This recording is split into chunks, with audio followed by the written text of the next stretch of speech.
drugs, the current genocide on the African American community. We survived the Middle Passage. We survived slavery.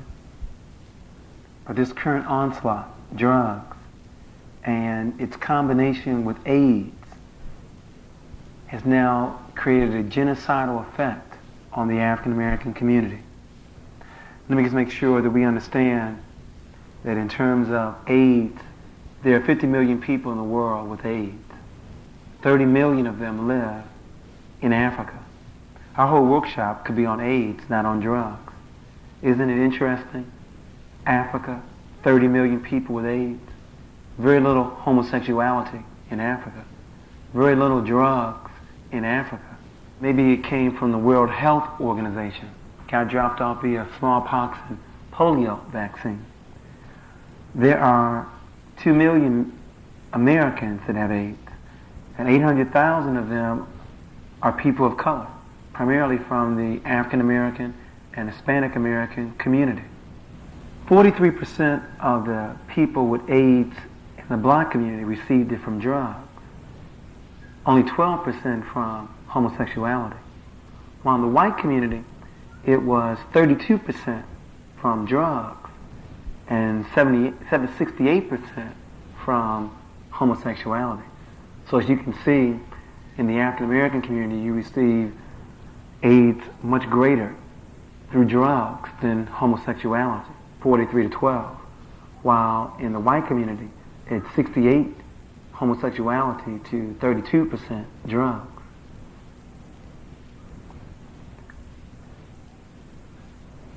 For our young people, please be mindful that the next time you want to have sex with someone, understand that you did not have sex with one person.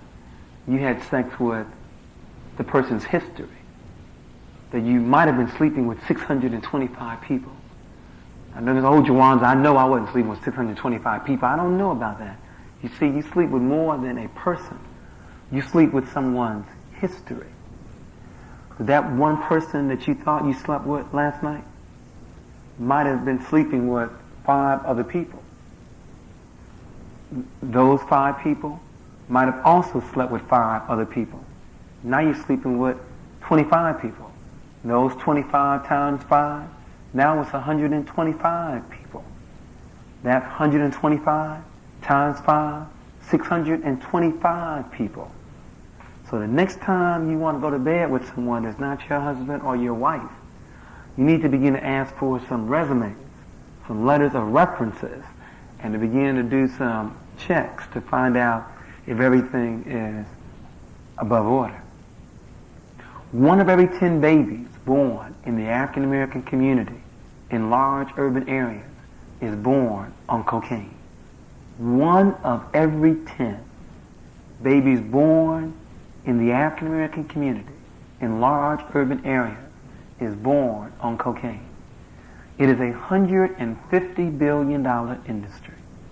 America will go broke if they didn't sell drugs.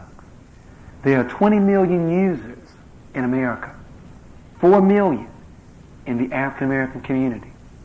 10% of them are addicted.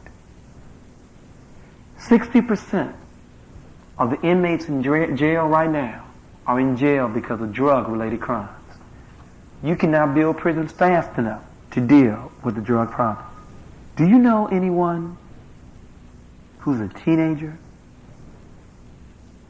single, parent home, in high school, reading below the 6th grade level, low-income family, living in a low-income neighborhood, out of school as early as 2 o'clock, parents who don't get home until 7 o'clock or later, not involved in sports or any structured activity after school, unemployed, living in a community with a negative, influential peer group where you can make $100 to $400 a day selling drugs, a family where no one goes to church.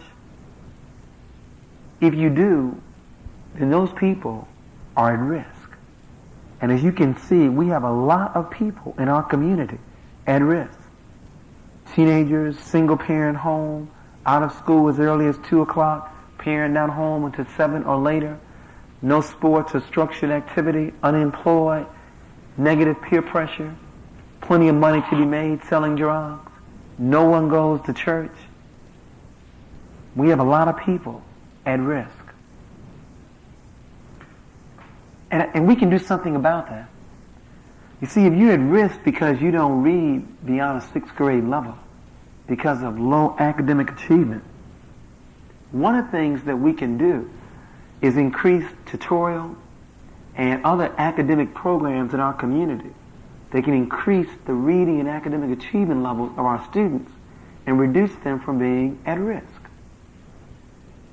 If children are at risk because of unsupervised time, one of the things that we can do is to begin to provide rites of passage programs, some after-school cultural school programs, some martial arts programs, but the main thing is structured activities for our youth that can also reduce their chances of either being users or dealers.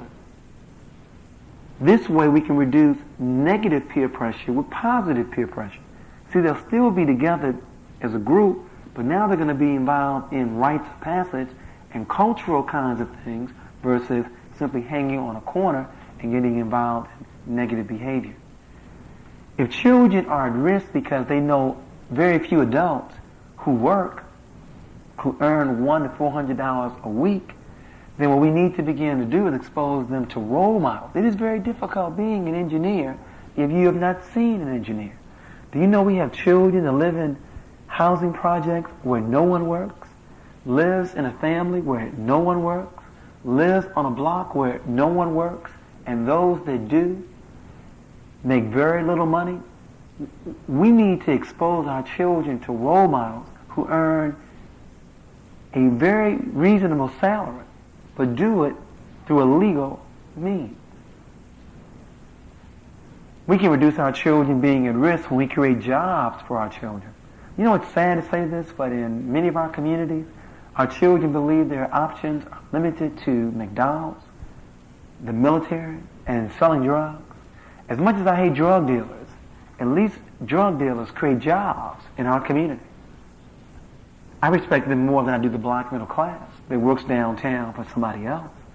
We have to begin to have the black middle class create jobs in our community for our children and for adults. We need to also make sure our children are going to church. A judge in Chicago, Judge Pincham, has pointed out that 95% of the people that went through his courts had not been to Sunday school and had not received a high school diploma. That's very interesting. For some reason, going to Sunday school can keep your butt out of jail. For some reason, securing a high school diploma can reduce your chances of being incarcerated. That's some very interesting research. Now, I'm not going to dwell on single parenting and a low-income home because I know an awful lot of single parents and low-income parents producing high-achieving students. My research, Reginald Clark, James Comer's, and others point out that those parents that transmit hope, are consistent, complementary, give high expectations, and believe they are the primary educators of their children can produce high-achieving students. And I like that kind of research. But I believe it's more than the children at risk. I believe there are institutions that create our children being at risk. For example, the government. 85% of all drugs coming through America come through via South Florida and California. The current administration knows that 85% of all drugs comes through South Florida and California. So what did the present administration do? They cut the Coast Guard budget by $100 million. Now you mean the number one power in the world, spending almost 2/3 of the budget on the military, and right now we're at peace, just waiting to shoot somebody in Iraq or Panama or Liberia, and we can't stop drugs from coming in unless we don't want to stop drugs from coming in. It is a $150 billion industry. America would go broke if they didn't sell drugs. And 76% of all drug users are white. Quick side point.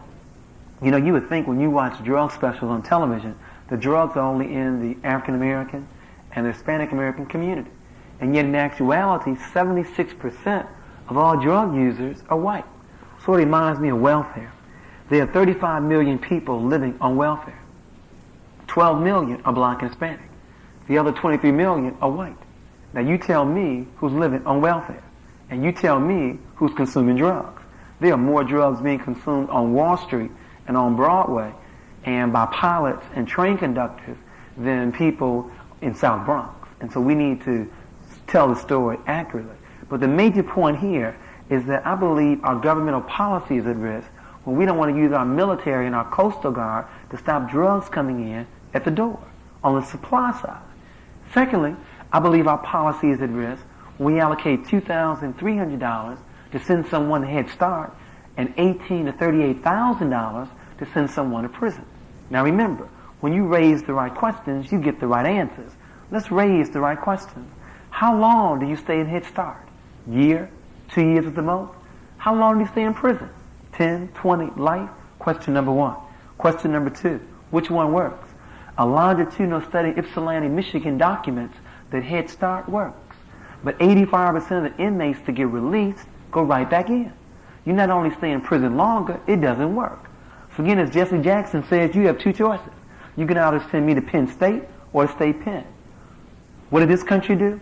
It cut Head Start, it cut Chapter 1, it cut Pell Grants, and it put more money into prison. And you tell me it's the children at risk?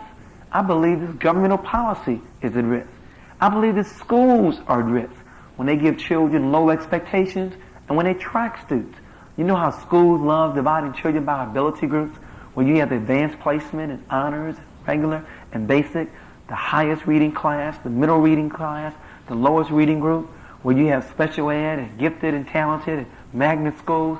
That may be the reason why we have large numbers of children who are reading below the 6th grade level, because they're in special ed or basic classes, not receiving high expectations, and so they got turned off at a very early age.